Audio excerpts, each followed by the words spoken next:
Eu não sei como farei para administrar esse microfone na minha mão. Toda vez que eu vou pegar com o microfone na mão, a Natália fala: você vai sumindo e tira o microfone. Se os irmãos não estiverem ouvindo, os irmãos façam algum sinal aí para que eu não tire o microfone, tá bom? Hoje nós vamos pensar a respeito do amor. Jesus disse que nos últimos dias o amor se esfriaria. Eu não sei se nós estamos chegando no final do mundo, mas eu sei que o amor está se esfriando. Eu quero pensar um pouco a respeito do amor a Deus e amor ao próximo como a nós mesmos. E para isso eu quero ler com os irmãos Lucas capítulo 10.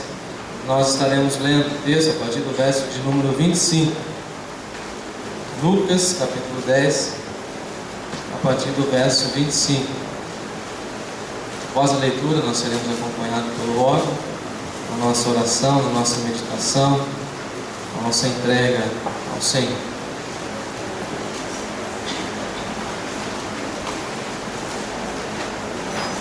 Em reverência à palavra, vamos colocar em pé.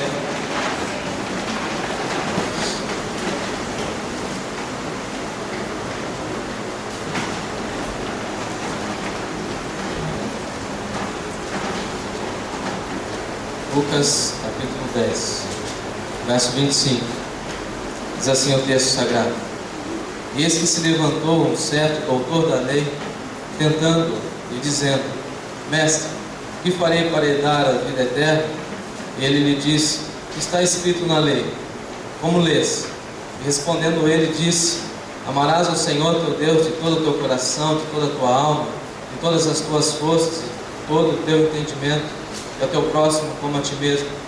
E disse: Respondeste bem, faz isso e viverás. Ele, porém, querendo justificar-se a si mesmo, disse a Jesus: E quem é o meu próximo? Respondendo Jesus, disse: Descia um homem de Jerusalém para Jericó e caiu nas mãos dos salteadores, os quais o despojaram, espancando, se retiraram, deixando-o meio morto. E ocasionalmente descia pelo mesmo caminho certo sacerdote, e vendo-o passou de lá. De igual modo também um levita, chegando àquele lugar e vendo, passou de lá. Mas um samaritano que ia de viagem, chegando ao pé dele e vendo, moveu-se de íntima compaixão, e aproximando-se atou-lhe as feridas, deitando-lhes azeite e vinho, e pondo-o sobre a sua cavalgadura, levou-o para uma estalagem e cuidou dele. E partindo ao outro dia, tirou 2 dinheiros e deu-os ao hospedeiro, e disse: Cuida dele, e tudo o que demais gastares eu te pagarei quando voltar. Qual, pois, desses 3 te parece que foi o próximo daquele que caiu nas mãos dos salteadores? E ele lhe disse: Tesouro de misericórdia para com ele. Disse, pois, Jesus: Vai e faze da mesma maneira. Que Deus abençoe a sua palavra nos nossos corações.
Senhor nosso Deus e Pai, nessa hora nós te pedimos que o Senhor sonde o nosso coração.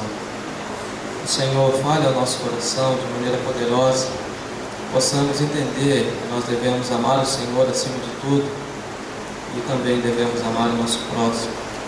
Que o Senhor nos ajude nessa tarefa, nessa noite, que o Senhor se faça presente entre nós e como nós ouvimos, que o Senhor reine entre nós e em nós. Minha oração no nome de Jesus. Amém. Podeis assentar.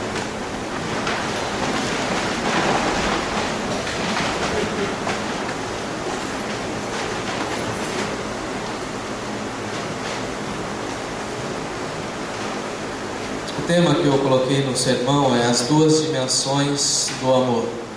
Eu fiquei pensando muito nessa ideia de que nós temos que amar a Deus acima de tudo e também amar o nosso próximo como nós mesmos. Mas na leitura do texto surgem duas perguntas que eu gostaria de respondê-las nessa noite, olhando com os irmãos esse texto. São duas perguntas muito interessantes que vão falar para nós quem de fato é o próximo e qual é o caminho que nós temos que trilhar para alcançar a vida eterna. A primeira pergunta está aí no versículo de número 25. Mestre, que farei para herdar a vida eterna? E a outra pergunta é: quem é o meu próximo? Nos nossos dias há uma má interpretação do grande mandamento de Deus que diz que nós devemos amar o próximo como a nós mesmos. E muitas vezes a tendência que tem sido utilizada e a interpretação que tem sido dada para esse texto é que nós temos que nos amar a tal ponto que a nossa autoestima seja elevada, e a nossa autoestima sendo elevada, nós conseguiremos amar outras pessoas. Eu vejo isso com muita naturalidade, vejo isso assim de forma muito aberta nos nossos dias, esse discurso muito presente. Nós temos que nos amar para depois poder amar outras pessoas. Nossa sociedade nos ensina a exaltação pessoal como regra de conduta. É muito comum nos nossos dias a televisão, a internet e outros meios de comunicação falando que nós temos que ser os melhores, temos que galgar melhores espaços, alcançar o topo da tabela, temos que ser sempre exemplos. Para nós sermos felizes, nós temos que conseguir vencer e superar determinadas situações, e essas determinadas situações é que vão determinar a nossa vida, vão determinar a quantidade e até mesmo a intensidade do nosso amor, na nossa devoção, na nossa própria vida. A felicidade sempre muito atrelada a essa ideia de que nós temos que alcançar o sucesso profissional, alcançar o êxito na nossa própria vida e de alguma forma se realizar enquanto pessoas. E basicamente esse discurso tem colocado Deus de lado, tem colocado o amor a Deus em segundo plano, e esse amor que é ventilado e é falado nos meios de comunicação, nós não encontramos essa expressão de amor aqui no texto sagrado. É evidente que como cristãos nós temos que buscar um exemplo, temos que ser felizes, temos que de alguma maneira ou de outra ser exemplo, temos que ser os melhores e temos que divulgar o amor através da luz de Jesus que brilha em nós. Temos que ser os melhores profissionais nas diversas áreas que nós atuamos, temos que fazer isso, mas o que está em discussão, principalmente nesse texto, não é esse foco. O que está em discussão é o amor a Deus e é o amor ao próximo. Eu me lembro de um senhor que se converteu lá em Campinas, na igreja que eu pastoreava, na missão, e logo que ele se converteu, ele era um borracheiro. Eu guardo profunda admiração por aquele irmão. Eu me lembro que todo domingo ele passava na igreja e ele apanhava o boletim. Em determinado dia eu fiquei um pouco indignado. Eu falei: mas esse senhor, ele só vem aqui, ele passa, pega o boletim e vai embora. Aí depois de um determinado tempo ele falou: pastor, eu vou conhecer a tua igreja. Eu falei: amém, louvado seja Deus, venha assim. E ele veio no culto, se entregou ao Senhor, e na profissão de fé ele disse: eu serei o melhor borracheiro dessa região. Eu achei aquela expressão fantástica, que ele entendeu que ele deveria divulgar o amor de Jesus através da sua vocação. E aí ele não vinha mais pegar o boletim no domingo pela manhã. Ele pegava uma quantidade enorme que sobrava dos boletins e levava e colocava lá naquele comércio que ele tinha.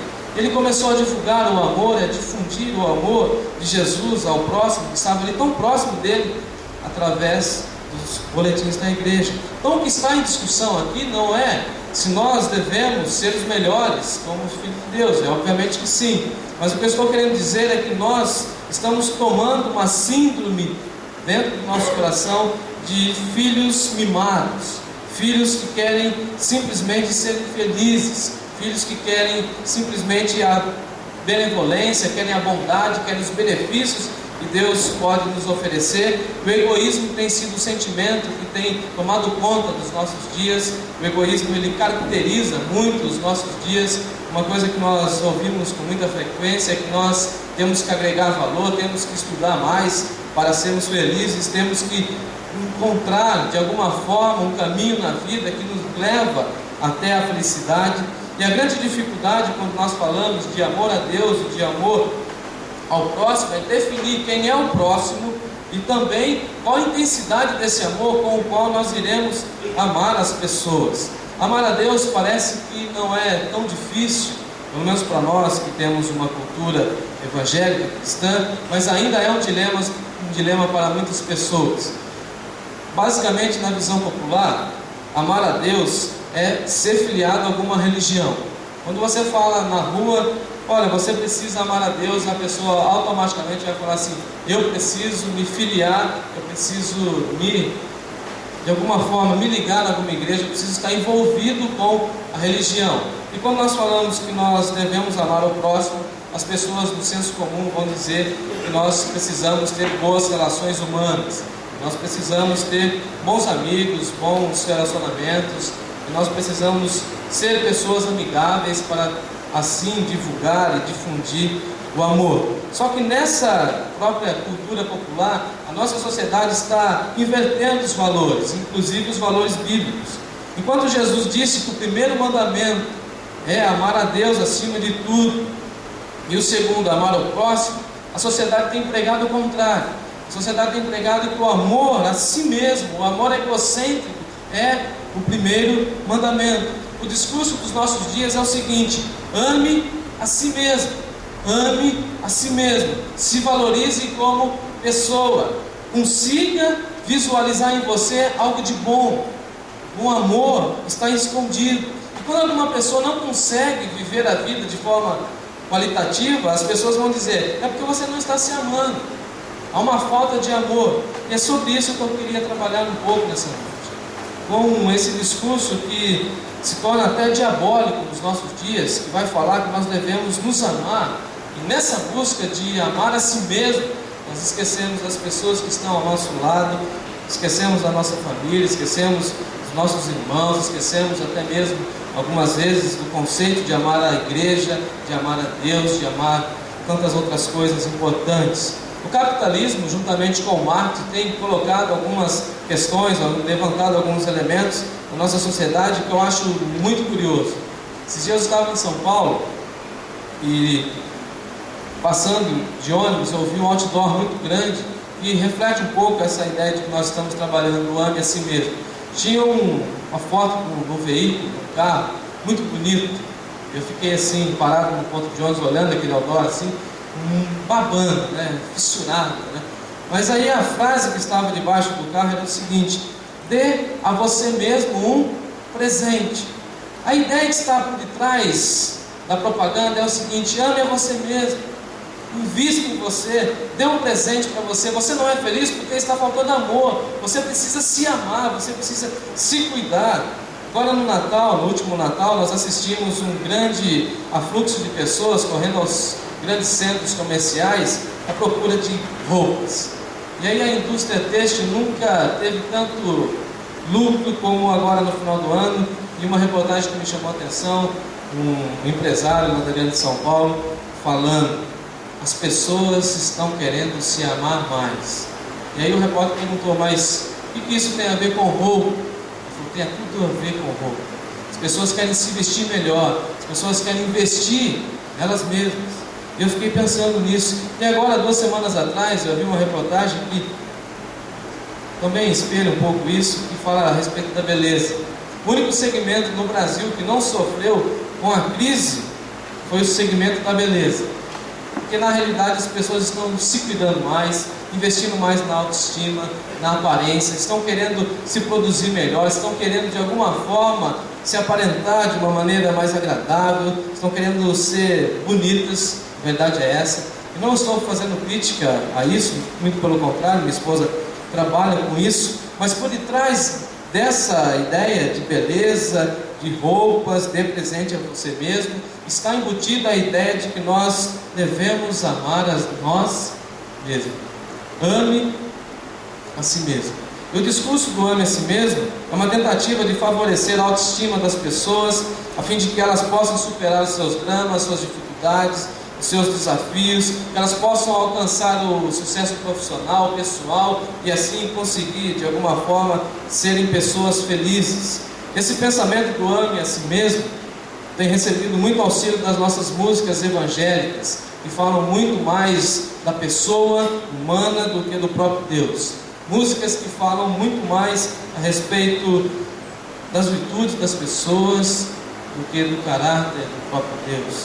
Tenho visto muitos livros, por exemplo, de autoajuda, e na realidade, como diz um jargão nosso, nós deveríamos buscar a ajuda do alto, ao invés de ler livros de autoajuda. Temos recebido uma enxurrada de sermões a respeito disso, e falando que na realidade o ser humano é bom. Inclusive há um slogan de uma grande igreja evangélica no nosso país que diz assim: pare de sofrer, venha para cá, ame a si mesmo. Nós vamos ensinar você a se amar, e se amando você conseguirá superar todas as suas crises. Você não é ruim, na realidade há um mal dentro de você. E esse é o discurso que nós temos ouvido nesses dias, e parece que Deus só é lembrado em algumas situações para curar, para abençoar e para conceder as suas bênçãos para essas pessoas.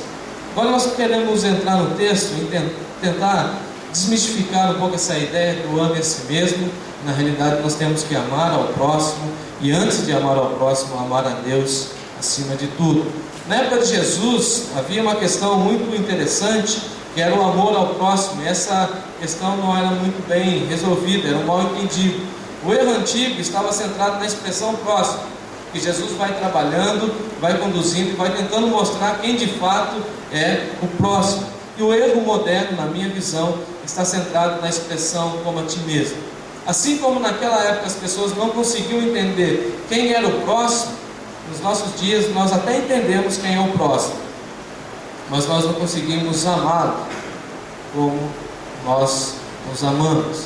O verso 25 do texto que nós lemos começa dizendo que Jesus estava dialogando. Na realidade os versos anteriores vão dizer isso. Jesus estava ensinando, e eis que se coloca um homem em pé, e o homem começa a dialogar com Jesus. E na realidade ele se coloca em pé porque ele quer ter o acesso, ele quer que Jesus ouça a sua colocação. Ele se coloca em pé. O texto vai dizer para nós que ele é o doutor da lei. Algumas versões vão dizer que ele era um intérprete da lei, ou até mesmo um escriba, eu não sei bem, mas a expressão quer dizer para nós que ele é um doutor da lei, ele é um mestre, uma pessoa que conhecia muito as coisas do Senhor.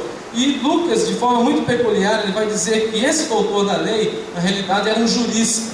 Ele conhecia tecnicamente todas as recomendações do Senhor. Ele conhecia tecnicamente como interpretar a lei do Senhor. Ele conhecia tecnicamente como aplicar a lei do Senhor. Era uma pessoa bem qualificada para aquilo que fazia, e por isso que soa de maneira estranha aos nossos ouvidos uma pessoa tão qualificada, uma pessoa que tinha uma bagagem teológica, uma bagagem até estrutural em termos de vida, ele fazer uma pergunta como essa no versículo de número 25. Ele se levanta e diz: mestre, que farei para herdar a vida eterna? O mestre, na realidade, ele faz essa expressão, ele usa essa expressão para Jesus, querendo dizer que Jesus estava ali sendo o mais procurado da época. Ele, como mestre da lei, ele não deveria, ou ele não poderia chegar até Jesus e falar assim: mestre. E simplesmente ele começa a quebrar todos esses conceitos, e aqui Lucas vai dizer para nós que eles, na realidade, estavam tentando Jesus, estavam querendo jogar uma armadilha, estavam querendo pegar Jesus. O mestre da lei tenta demonstrar que Jesus era muito acessível, e ele, sendo mestre, ele nunca procuraria um outro mestre numa questão assim, teoricamente tão simples: mestre, que farei para ter a vida eterna? Ele, como mestre da lei, ele sabia o que ele deveria fazer para herdar a vida eterna. Ele, como mestre da lei, ele sabia tudo o que ele deveria fazer para conseguir, para almejar, para ter a vida eterna. Ele era um judeu, e aí já começa o nosso dilema.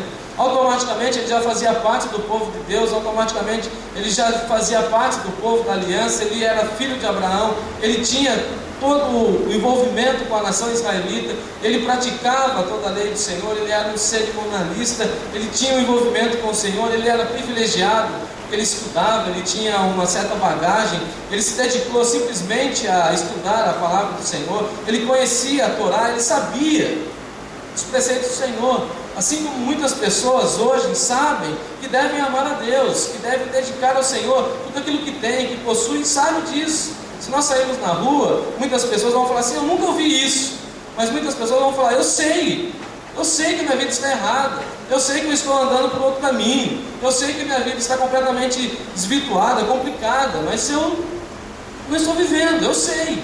Esse homem sabia tudo a respeito do amor, sabia tudo a respeito da revelação de Deus, mas esse homem simplesmente não quer se entregar. Lucas vai dizer para nós que a pergunta dele é muito sarcástica, que a pergunta dele é na realidade uma tentativa de pegar Jesus. Ele queria provocar Jesus, ele queria dizer que Jesus era o Messias, mas que era um Messias falsificado. Naquela época havia muitos Messias que estavam correndo ali nas vizinhanças de Jerusalém, ali naquela região da Palestina, surgiam muitos falsos cristos. E ele estava querendo colocar uma blasfêmia nos lábios de Jesus. Ele chega para Jesus e diz: mestre, que farei para herdar a vida eterna? Que farei para ter a vida eterna? O que eu faço? O que o Senhor me recomenda? E aí Jesus, de forma muito sábia, não cai nessa ideia de heresia, obviamente. Jesus não fala numa blasfêmia. Jesus simplesmente olha para ele e diz para ele: o que está escrito na lei? O que você já tem experiência com Deus? O que você já tem de conhecimento com o Senhor? O que está escrito na lei? E Jesus, ao perguntar para ele, Jesus faz uma contra-pergunta, né? Ele pergunta e Jesus faz uma contra-pergunta.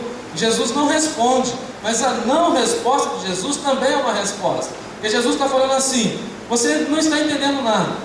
A pergunta dele é o seguinte: o que eu posso fazer para ter a vida eterna?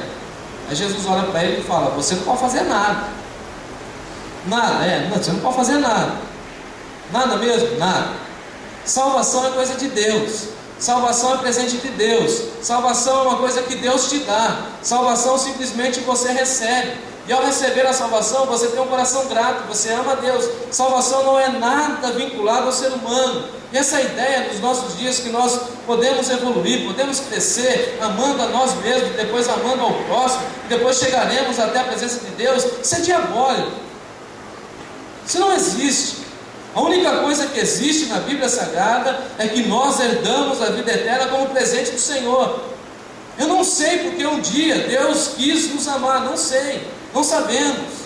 Só sabemos que Ele um dia olhou para nós com graça, com misericórdia e quis alcançar a nossa vida. E o que nós temos que fazer em resposta a isso é amar a Deus acima de tudo, renunciar a tudo, projetos, sonhos pessoais, ideais de vida, tudo, se entregar aos pés de Jesus. Só isso. Esse homem tinha tudo nas mãos, tinha a Torá, sabia tudo, sabia da história do povo de Deus. E aí Jesus parece que começa a fazer uma brincadeira com ele, do tipo passa ou repassa. Então tá bom, você passa para mim essa pergunta: mestre, o que eu posso fazer para herdar a vida eterna? Eu repasso. O que está escrito na lei? Como você interpreta isso? Em outras palavras, que Jesus está falando assim: o que as Escrituras falam a respeito da vida eterna? Você já sabe disso. E aí, de forma muito interessante, ele tenta levar Jesus para o assunto acadêmico, teológico, e Jesus começa a enveredar com ele nessa direção. E aí Jesus coloca ele numa situação difícil. E aí ele mesmo tem a dúvida, versículo 27, vai dizer assim: então eu sei o que você está perguntando, Jesus. Amarás o Senhor teu Deus de todo o teu coração, de toda a tua alma, de todas as tuas forças, de todo o teu entendimento, e o teu próximo como a ti mesmo. Aí Jesus fala: isso mesmo, você respondeu muito bem, você sabe os conceitos, só falta uma coisa para você: faz isso e você terá vida. Você já sabe. Você já sabe. Quantas e quantas vezes nós encontramos com pessoas que ela já sabe, ela já tem tudo, ela já participou da EBD, ela já veio aqui no culto, ela já ouviu a mensagem, ela já ouviu o coral, ela já sabe. Só falta a vida, só falta colocar em prática. E o amor que Jesus vai trabalhar aqui com esse homem, e esse homem responde assim para Jesus, é o amor a Deus. E amor a Deus aqui tem um sentido muito profundo de gratidão ao Senhor. Esse homem chega para Jesus e cita o Antigo Testamento, vai falar assim: eu entendo que eu devo amar a Deus de todo o coração. E amar a Deus de todo o coração é amar com os nossos sentimentos, é amar com a nossa devoção, é amar com a nossa vida, é amar a Deus acima de tudo e se entregar a Ele e falar: Senhor, muito obrigado. Eu não mereço a salvação, mas eu simplesmente estou aqui dependente do Senhor. Eu quero amar o Senhor com todo o meu coração, porque o meu coração era perdido e o Senhor transforma. Amar a Deus acima de tudo, amar a Deus com a nossa alma, é amar a Deus com a profundidade do nosso ser, com a nossa interioridade. Amar a Deus com a nossa alma é amar a Deus com tudo. O que nós temos de mais precioso na nossa vida é a nossa alma. Alguém já disse que nós podemos vender de tudo nessa vida, só não podemos vender a alma que nós temos de mais precioso. E aí o texto vai dizer para nós que nós devemos amar a Deus, devemos amar com a nossa alma, devemos amar a Deus com as nossas forças. Diz o texto: amarás ao Senhor teu Deus de todo o teu coração, de toda a tua alma e de todas as tuas forças. E amar a Deus com as nossas forças está muito ligado com os nossos dons. Amar a Deus com aquilo que nós sabemos fazer, amar a Deus com aquilo que nós recebemos dele como talento, amar a Deus com aquilo que nós realizamos. A força que não é nossa, a força que vem do Senhor. É muito triste quando alguma pessoa é elogiada por alguma coisa que faz, e aí alguém chega para ela e fala: olha, isso aqui que você fez ficou maravilhoso, ficou muito bom. Aí a pessoa fala assim: obrigado, obrigado. Eu fico muito triste quando eu ouço isso. Quando eu ouço isso no meio secular, é como a gente fala na juventude, fala: estou de boa, tolero. Mas quando acontece dentro da igreja, ou de pessoas que conhecem o Evangelho, é muito triste. Quando você elogia o irmão numa coisa que ele faz, simplesmente ele tem que falar assim: graças a Deus, para a honra e glória do Pai, para a honra e glória do Senhor. Que essa força pela qual eu estou fazendo esse trabalho não é minha, esse talento que eu tenho não é meu, esse dom que eu tenho não é meu. E amar a Deus com as nossas forças é isso. Quando alguém vier elogiar alguma coisa que você faz, você deve direcionar o foco para o Senhor e falar assim: para a honra e glória do Senhor. A força não é minha, eu sou apenas um instrumento. Diz o texto ainda que nós devemos amar a Deus com o nosso entendimento. Amar a Deus com o nosso entendimento, eu entendo que é amar com o nosso intelecto, é fazer uma análise racional da salvação e falar: Senhor, eu não mereço, eu sou tão pecador, eu sou tão perdido, eu não mereço isso.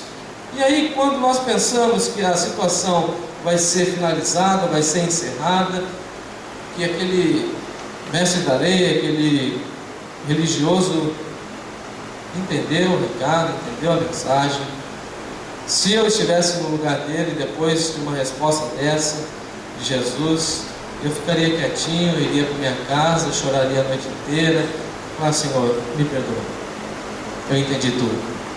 Você entendeu, meu filho? Entendi tudo. Qualquer pessoa, um pingo de sensibilidade, de humildade, depois de ouvir um discurso desse, depois de receber de Jesus assim: respondeste bem, faz isso que verá. Meu filho, você já sabe tudo, só falta praticar. Se eu ouvisse uma história dessa, Jesus falasse isso no meu coração, eu ia para casa, choraria, ficaria lá não sei quanto tempo, pedindo perdão. Mas o problema é que esse camarada, esse mestre da lei, esse doutor da lei, o perdão da palavra, ele é muito arrogante, ele é muito petulante. E aí, como eu não entrei no teu próximo como a ti mesmo, que sai no versículo 27, aí ele retoma isso, lá no versículo de número 28.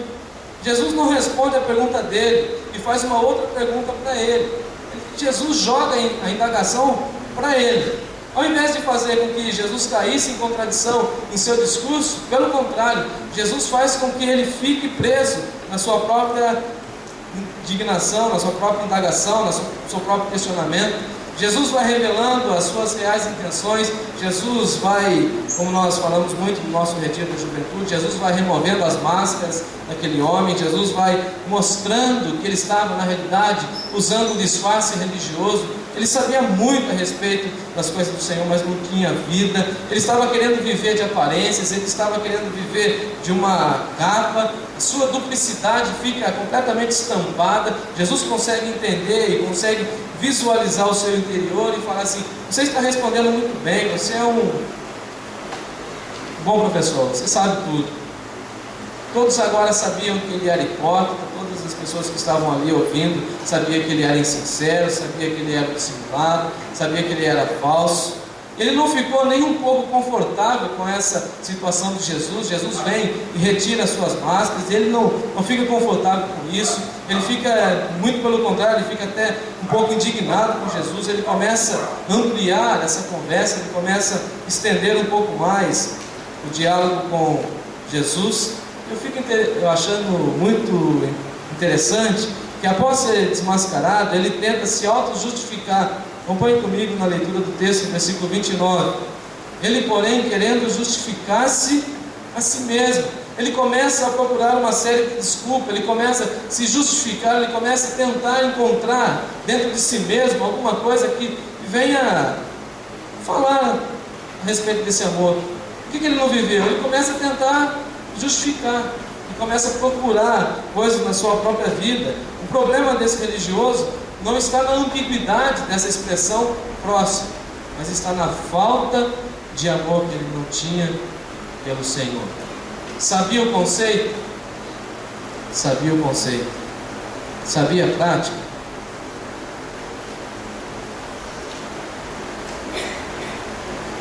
E ele não fica quieto, né? Aí ele continua. Essa pergunta é demais, né? Jesus já tinha falado da salvação. Aí agora ele vira para Jesus e fala: então me explica uma coisa, Jesus. Quem é o meu próximo? Mas a pergunta central não era a vida eterna? Só você amar a Deus acima de tudo. Ama teu próximo como a ti mesmo. E aí a pergunta dele é: quem é o meu próximo? Ele começa a prolongar o assunto. E essa pergunta não é fruto de uma consciência culpada que deseja o perdão. Muito pelo contrário, essa pergunta ainda é uma forma de esconder o que de fato ele é como pessoa. Ele ainda continua tentando se justificar, ele continua tentando encontrar respostas, ele continua tentando colocar Jesus em uma armadilha. Isso acontece conosco também.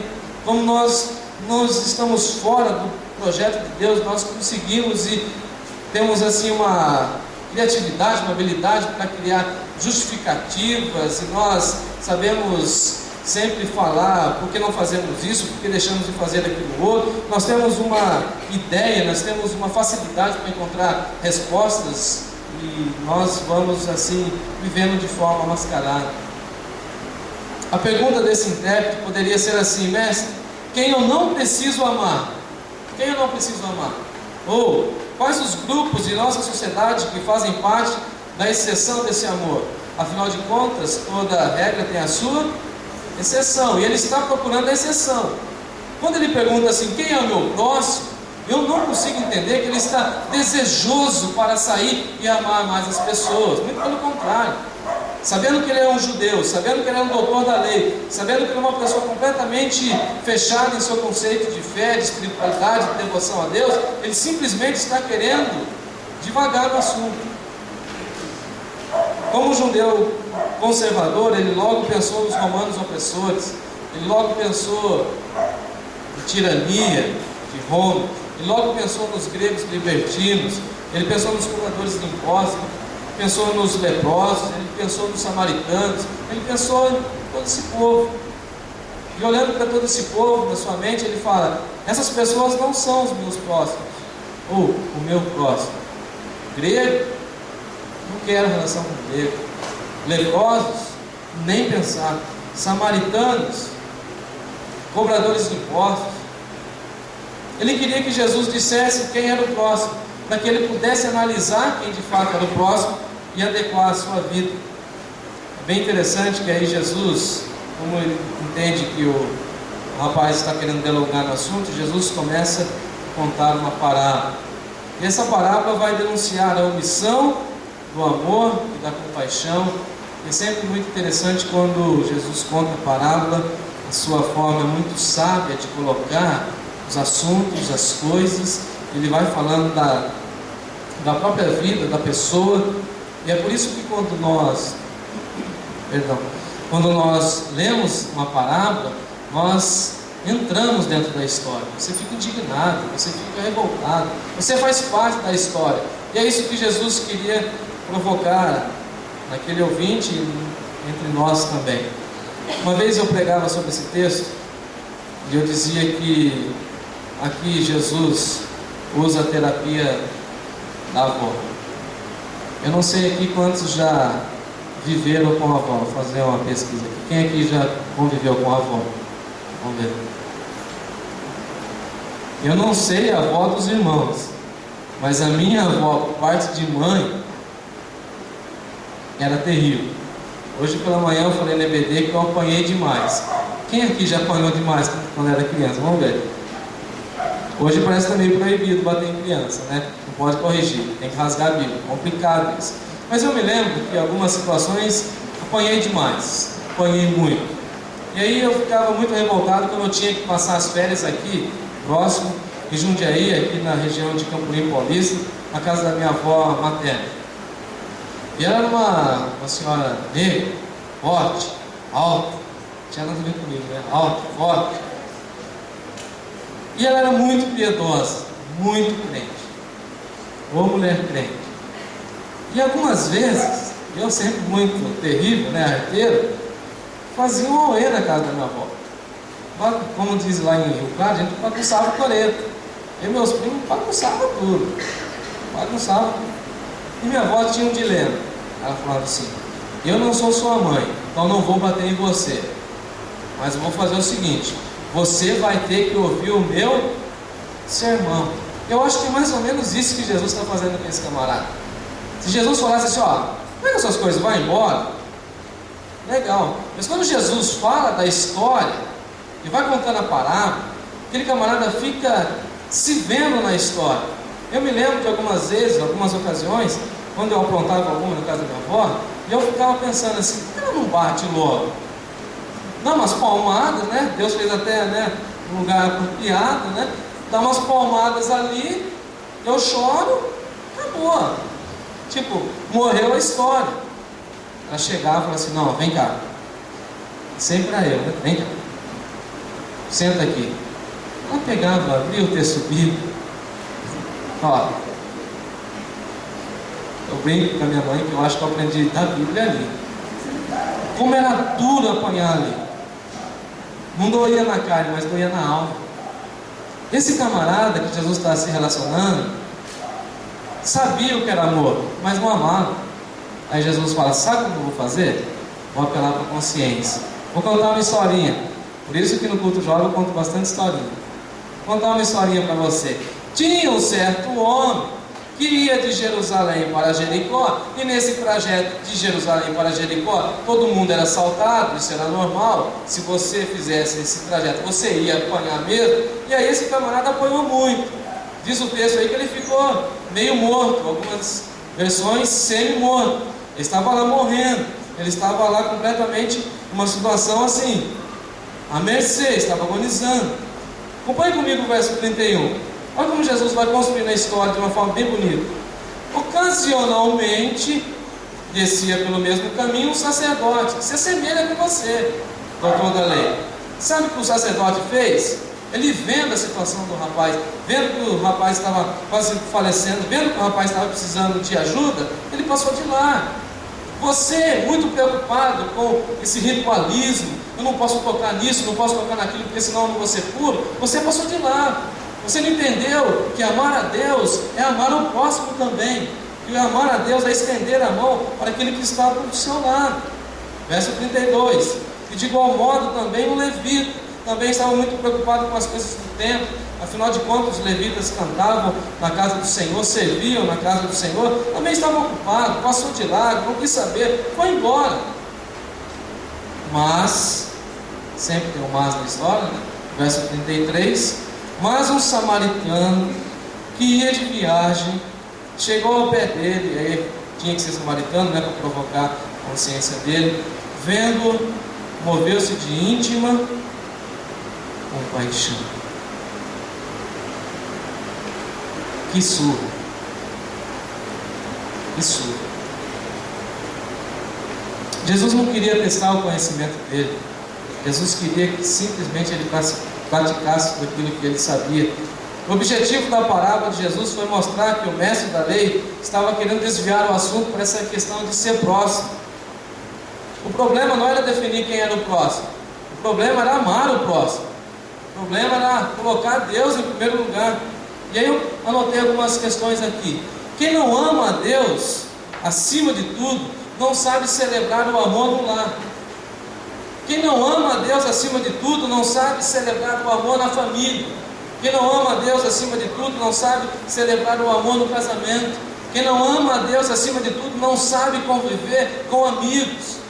Quem não ama a Deus acima de tudo, não sabe conviver no ambiente de trabalho. Quem não ama a Deus acima de tudo, está perdido. Ele sabia da teoria, ele sabia disso, mas não praticava. E a pergunta que eu faço para o texto é a seguinte: como que Deus quer de nós? O que Deus de fato deseja é que nós sejamos pessoas cheias de amor, pessoas envolvidas pela compaixão, pela misericórdia, pessoas que celebram a vida, que valorizam o ser humano e que rejeitam qualquer tipo de desumanidade. O que Deus deseja de fato é que o nosso coração possa arder pela manifestação e pela demonstração do exercício da misericórdia. Deus deseja que usemos o que temos para auxiliar os outros. Eu fico encantado, eu fico apaixonado por esse samaritano, eu fico até com vergonha da minha própria vida. Acompanhe comigo o verso 34. Ele tem compaixão, ele para, ele se aproxima. Segundo os historiadores, ele rasga a sua própria roupa, ele faz um curativo, ele ata as feridas, ele pega lá nas suas coisas um pouco de vinho para esterilizar as feridas daquele homem. Ele pega um pouco do azeite que ele tem e começa a passar nas feridas daquele homem para lubrificar a pele. Ele desce do seu cavalo e coloca o homem no seu cavalo. Ele leva o homem até uma hospedagem. Ele chega na hospedagem e não paga simplesmente uma diária. Ele dorme com aquela pessoa. Meus irmãos, diante de Deus, quantas vezes nós fizemos isso? A expressão bíblica aqui, dinheiro, um dinheiro, na realidade 2 dinheiros, eu fui pesquisar, é o tempo da recuperação. Um dinheiro é equivalente a pagar 1 mês de hospedagem. Esse homem tira do bolso 2 meses e fala assim: olha, vou deixar esse rapaz aqui, tá bom?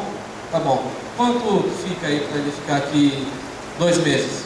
Vamos fazer aí um cálculo mais ou menos. Hoje uma diária num hotel simples. Quem me ajuda? R$100? Vamos fazer as contas? Mais? Um pouquinho mais? Vamos calcular em R$100. 2 meses de hospedagem.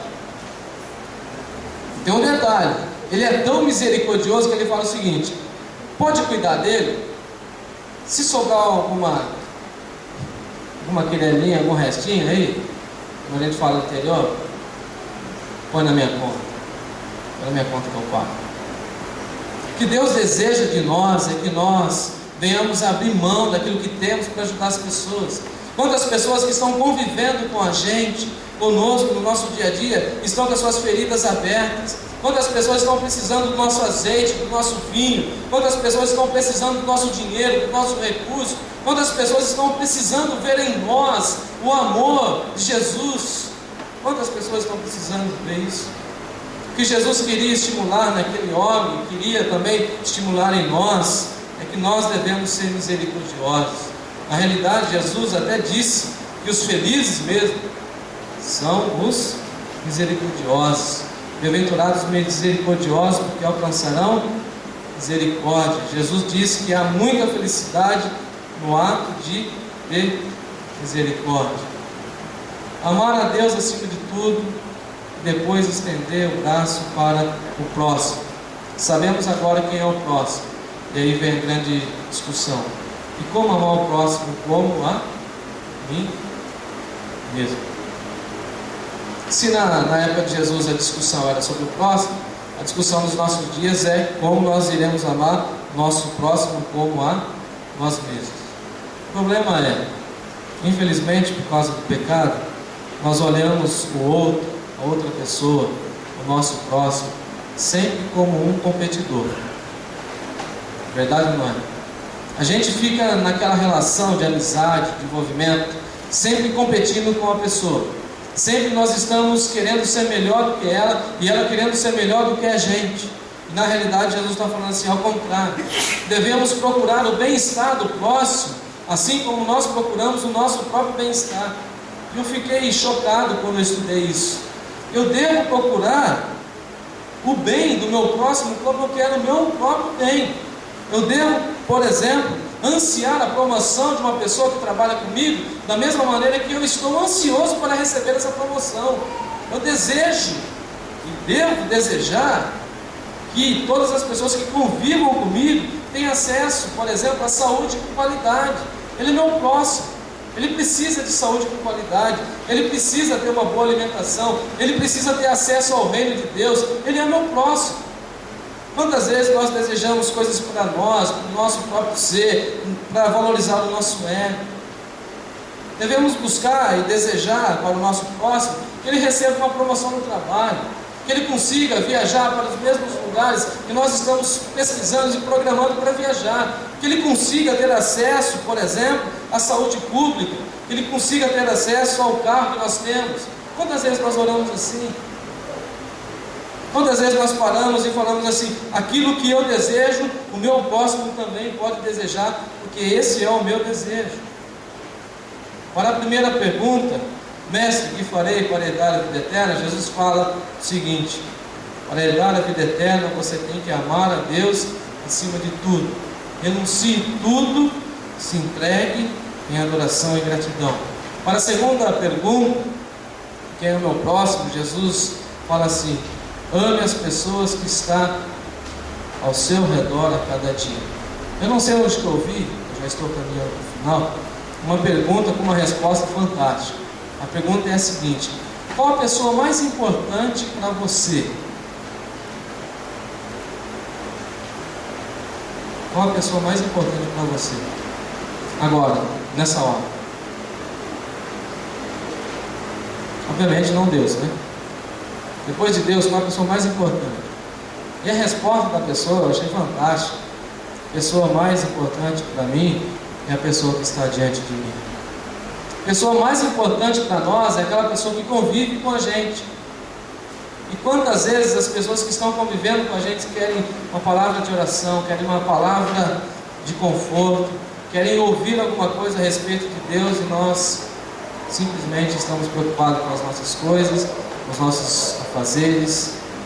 Quando voltamos o nosso olhar para o próximo e o amamos, na realidade nós estamos honrando ao Criador, nós estamos celebrando a vida, nós estamos amando a Deus acima de tudo. Quando nós estendemos o nosso braço para o próximo, nós estamos simplesmente falando que nós valorizamos a imagem e a semelhança de Deus estampada naquela pessoa. Não é correto você dizer que ama a Deus e não ama o próximo. Da mesma maneira que não é correto você dizer e até mesmo falar que está envolvido em ações filantrópicas, que você doa algum dinheiro para algumas instituições assistenciais, que você está amando o próximo, mas se você não amar a Deus, não faz sentido. Um está ligado no outro. E eu concluo dizendo que o convite de Jesus para nós nessa noite é o de amarmos a Deus acima de tudo. Renunciar tudo que temos, que somos, que possuímos, que almejamos, e nos lançarmos diante de Jesus. E depois disso, olhar para o próximo e falar para o próximo: você não é mais um concorrente, você é companheiro de caminhada. Vamos caminhar junto nessa vida, vamos viver junto nessa vida, vamos celebrar junto nessa vida, vamos sofrer junto nessa vida, porque afinal de contas você é meu próximo, e meu próximo também tem a marca de Deus, ele também é a imagem e semelhança do Senhor. Aceitando o convite de amar a Deus sobre tudo, você terá acesso à eternidade. Termino dizendo: faça a vida valer a pena. Ame a Deus e a teu próximo como a ti mesmo, e viva as duas dimensões do amor. Deus em primeiro lugar, e depois o semelhante, o próximo, o nosso parceiro de caminhada, como a nós mesmos. Que Deus nos abençoe. 203 do HCC. Cristo é o